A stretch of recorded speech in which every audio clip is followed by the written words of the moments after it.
प्रवृत्तींच निवृत्तींच कार्याकार्ये भयाभये बंधम मोक्षंच या वेत्ती बुद्धिस्सा पार्थ सात्विकी.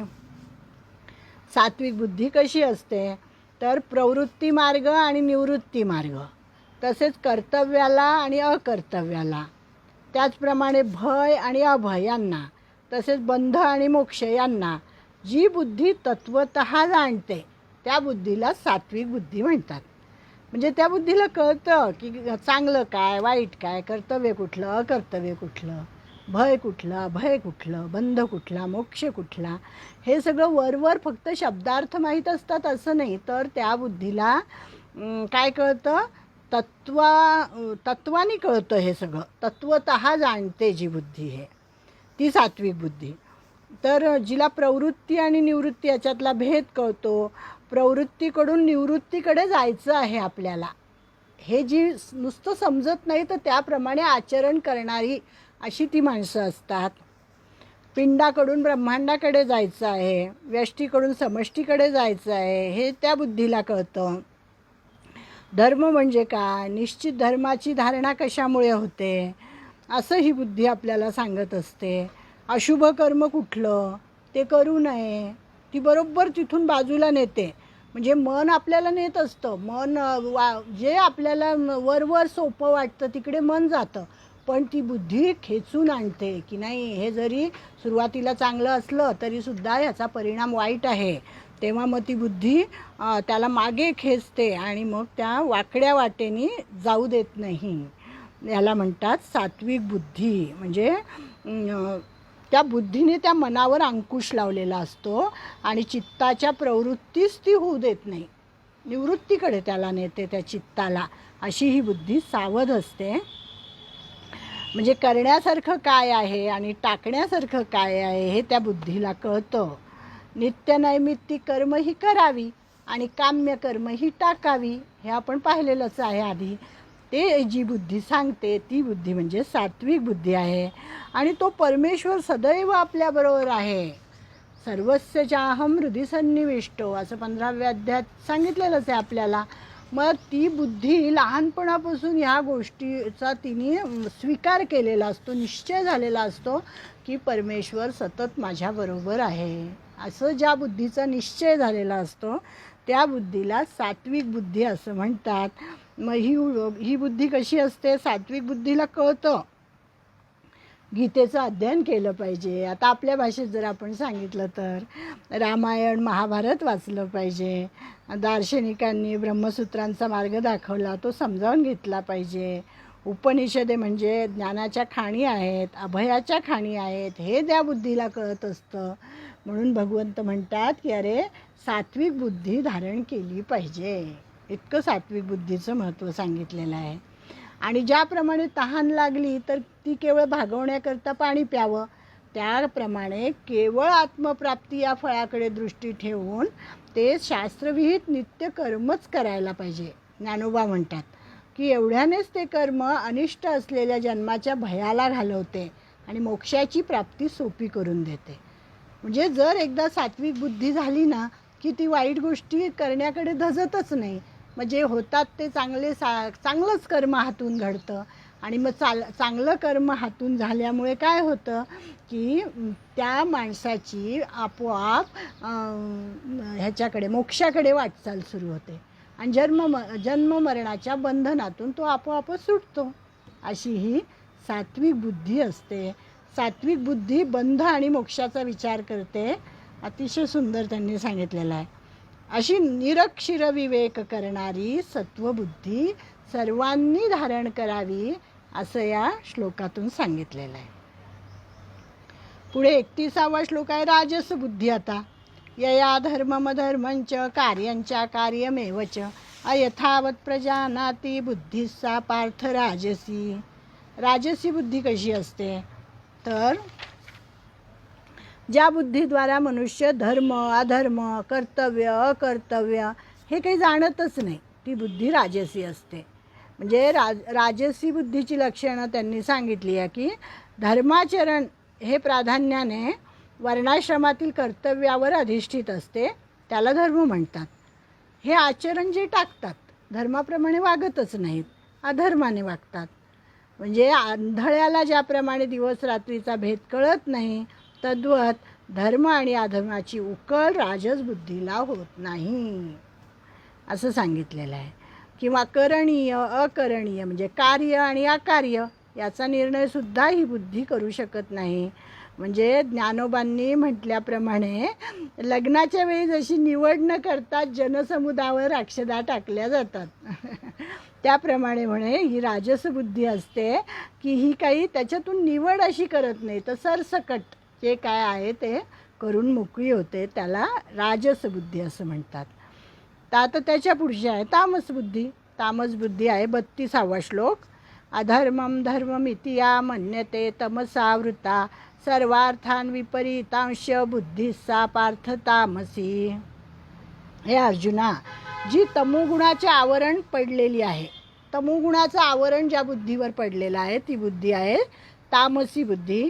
अधर्मालाच धर्म मानते आणि धर्माला अधर्म मानते. सर्व अर्थांना विपरीतच मानत असते अशी ही बुद्धी आहे. विपरीत ज्ञान ज्या बुद्धीला होतं, म्हणजे काही चांगलं सांगितलं तर त्याला ते चांगलं पटतच नाही, त्याच्यातून काहीतरी वाईटच अर्थ काढत असतात ते लोक. त्याला म्हणतात तामसी बुद्धी म्हटलेलं आहे त्याला. धर्मालाच अधर्म मानणारी विपरीत बुद्धी तामसी असते. कोणतेही चांगले न मानवणे हे तामसी बुद्धीचे प्रधान लक्षण आहे. तामसी बुद्धीचे लोक समाजात कसे बोलतात, काय म्हणतात ते म्हणतात जगामध्ये ईश्वरच नाही आहे, वर्णाश्रम धर्म म्हणजे सगळं थोतांड आहे असं हे लोक बोलतात. नित्य नैमित्तिक कर्म कशाला करायला पाहिजे, काहीच करायचं नाही, काय अर्थ आहे त्याला असं म्हणतात. निषिद्ध व काम्य कर्मे करावीत असं उलटं बोलतात. जे वाईट आहे ते कर्म करायला पाहिजे म्हणतात. आत्मज्ञान वगैरे सगळं थोतांड आहे, काही अर्थ नाही, खा प्या मजा करा असा त्यांचा सगळा विचार असतो. ज्ञानोबांनी सांगितलेलं इथे की फार काय सांगावे, जितके सर्व श्रुतीने अंगीकार करून मान्य केले आहे तितके सर्व जी बुद्धी उलट जाणते. शास्त्राला मानायचंच नाही ना, मग ते सगळं उलटच असे हे लोक असतात. म्हणजे तात्पर्य काय की निरक्षर विवेक करणारी ती सात्विक बुद्धी आहे आणि अशी निवड न करू शकणारी ती राजस बुद्धी आहे आणि विपरीत म्हणजे नेमकी उलट करणारी ती तामस बुद्धी आहे. म्हणजे बुद्धीने कर्माचा निश्चय होतो आणि तो टिकण्यासाठी धृती लागते. मग भगवंत आता धृतीचे 3 प्रकार सांगतात की कुठलंही कर्म करण्यासाठी नुसता निश्चय करून चालत नाही, तर तो निश्चय टिकावा लागतो आणि त्याप्रमाणे ते कर्म करावं लागतं. त्याला धृती असं म्हणतात. आणि म्हणून सात्विक धृतीचा आता या ठिकाणी उलगडा केलेला आहे. 3 प्रकारच्या धृती पण सांगितलेल्या आहेत. 33वा श्लोक आहे. धृत्यायया धारयते मनः प्राणेंद्रिय क्रियाः योगेन व्यभिचारिण्या धृतिस्सा पार्थ सात्विकी. हे पार्था, सात्विक धृती कशाला म्हणतात, ध्यानयोगद्वारा ज्या अव्यभिचारी धारणेने मनुष्य मन प्राण आणि इंद्रिय यांच्या क्रिया धारण करत असतो ती धारणा सात्विक होय. म्हणजे बुद्धीला धृतीची जोड पाहिजे. हे पाहिलं आपण की कुठलेही कर्म करताना धृती पाहिजे. राजस तामस बुद्धी पाहण्याची गरजच नाही आहे, कारण चांगल्याचे मंडन केले की वाईटाचे खंडन आपोआपच होते. सात्विक वृत्तीचे मंडन केले की राजस आणि तामस वृत्तीचे खंडन आपोआपच होते. इथे भगवंत आम्हाला सांगत आहे की बुद्धीला धृतीची जोड असली पाहिजे. ती कशी, तर बुद्धीने निश्चय होतो आणि तो टिकावा म्हणून धृती लागते.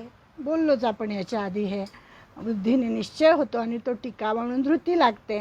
म्हणजे बुद्धीला धृतीची जोड पाहिजे म्हणजे निश्चय टिकतो. आणि म्हणून समाजामध्ये वाईटाला विरोध करण्याऐवजी चांगले रुजवण्याचा प्रयत्न करावा. सर्व शक्तीनिशी चांगलं काय, आता आपला गीता सांगण्याचा प्रयत्न हाच चाललेला आहे की जे असेल ते, खूप काही ज्ञान आपल्याला मिळालं आहे, खूप काही मला समजलं आहे किंवा तुम्हालाही खूप ज्ञान झालं आहे असं काही नाही आहे. पण जे आहे, जे चांगलं आहे, जे आपल्या ग्रंथामध्ये लिहून ठेवलेलं आहे ते इतरांपर्यंत पोहोचावं त्याच्यासाठी हा प्रयत्न आहे. आणि त्यांनी सांगितलं आहे की समाजामध्ये वाईटाला विरोध करण्यापेक्षा जे चांगलं आहे ते पुढे चालवत न्या म्हणजे वाईट आपोआपच गळून पडेल, आपोआपच बाजूला जाईल. म्हणून सांगितलेलं आहे की सर्व शक्ती वापरून आपण हे केलं पाहिजे. सात्विक गोष्टींचा प्रसार केला पाहिजे. सात्विक बुद्धीने हा निश्चय होतो आणि त्यालाही धृतीची जोड मिळते. आणि अभ्यासाची किंवा वैराग्याची अखंडता, श्रद्धा, निरंतरता, दीर्घता ही कशामुळे होते तर ती धृतीमुळे निर्माण होते. सात्विक धृती जर आपल्याकडे असेल तर ह्या सगळ्या गोष्टी होतात. मन, इंद्रिय आणि प्राण यांच्या सगळ्या क्रिया होतात त्या सगळ्या धृतीमुळे होतात. मनामध्ये वाईट विचार येतात कधी कधी, चांगले विचार जे आले त्यांना धारण करण्याचं काम ही धृती करते. धृतीमुळे त्या सगळ्या गोष्टी आवरून धरल्या जातात. म्हणून योगश्चित्तवृत्ती निरोध हा योग आहे एक प्रकारचा. योगाची व्याख्या सांगितली जाते ना की चित्तवृत्ती निरोध की चित्तामध्ये ज्या वाईट वृत्ती येतात त्यांचा निरोध करणं म्हणजेच योग आहे. तसं बुद्धीचा निश्चय धृतीने धारण करायचा आणि मग अंतःकरणाचे समत्व प्रस्थापित करायचं. महाभारतामध्ये एक गोष्ट आलेली आहे की जाजली महर्षी होते, महर्षी जाजली. ते आत्मज्ञान घेण्यासाठी म्हणून कोणाकडे गेले? तुलाधार वैश्याकडे गेलेले आहेत. तुलाधार वैश्य कसा होता? त्याच्याकडे एक तराजू होता आणि तो निर्द्वंद्व असा होता. डावीकडे उजवीकडे अजिबात तो झुकू द्यायचा नाही, समसमान करायचा. त्या तुलाधाराने यांना जाजलींना उपदेश केलेला आहे. म्हणजे किती निर्मळ मनाचे होते ते जाजली की त्यांना कमीपणा अजिबात वाटला नाही. तुलाधाराकडून त्यांनी हे समजावून घेतलेलं आहे. म्हणजे अशी ही धृती असते, सात्विक धृती त्याला म्हटलेलं आहे. धृती नसेल तर बुद्धी कशी पालटते याचं एक उदाहरण त्यांनी दिलं आहे की महाभारताचा काल म्हणे कलियुगाचा प्रारंभ होत असताना घडलेली ही कथा आहे. जेव्हा महाभारतीय युद्ध संपलं त्याच्यानंतर द्वापार युग होता आधी आणि नंतर कलियुगाची सुरुवात होणार होती. तर त्याच्या आधी धर्मराजाचंच राज्य होतं. तर युधिष्ठिराच्या राज्यसभेमध्ये 2 शेतकरी आले आणि गाऱ्हाणे घेऊन आले. ते काय म्हणाले, आपल्या बुद्धीला तर हे पटणारच नाही की असं कसं वागले, की एका शेतकऱ्याने आपली जमीन दुसऱ्या शेतकऱ्याला विकली आणि त्यांनी नांगरायला प्रारंभ केला. तर त्याचा नांगराचा फाळ एका ठिकाणी आडला आणि काहीतरी लागलं. मग त्यांनी खणून पाहिलं काय आतमध्ये, तर प्रचंड मोठी पेटी होती. आणि मग ती पेटी काढली बाहेर. त्या पेटीमध्ये इतकं सोनं नाणं अलंकार काय काय होतं, धनाने भरलेली होती ती पेटी. अशी जर आजकालच्या लोकांना मिळाली असती तर काय झालं असतं. पण हे तेव्हा कलियुग सुरू झालेलं नव्हतं.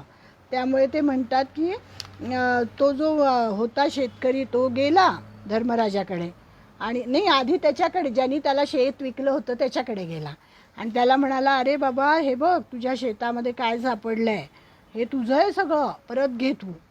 तर तो शेतकरी म्हणाला, नाही नाही हे मी तुला विकलं आहे त्यामुळे तुझा अधिकार आहे आता, याच्यावर माझा काही संबंध नाही. आणि मग म्हणजे सात्विकता किती पराकोटीची होती तेव्हा.